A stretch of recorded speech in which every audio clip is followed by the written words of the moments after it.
আলহামদুলিল্লাহ ভালো আছি আমি। তো এই কোরবানি তো চলে আসছে, গরু কিনছ তিন না? জি আমি কিনছি। তো রাকিব, গরু কয় টাকা দিয়ে কিনছ? জি আমি তো 4 লক্ষ টাকা দিয়ে কিনছি। আপনি কত কিনছেন? না, আমি বেশি দিয়ে কিনতে পারি নাই, শুধু 8 লক্ষ টাকা দিয়ে কিনছি।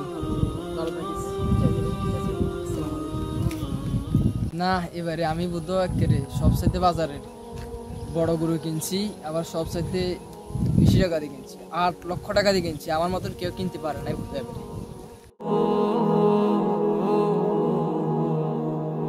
কি অবস্থা ইসমাইল, কেমন আছো? তো ভালো আছো? তুই কোন জ্বরে?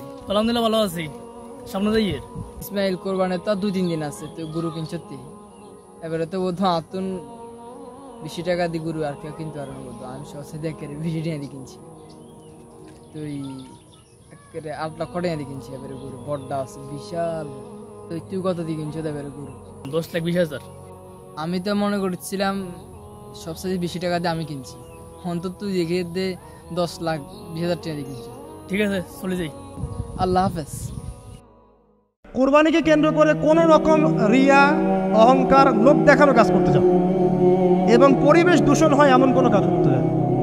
জাস্ট ইসলামের সৌন্দর্য ফুটিয়ে তুলবেন, এর যে হক, মিসকিনের হক, আত্মীয়দের হক, এটা ঠিকঠাক মতো আদায় করবেন।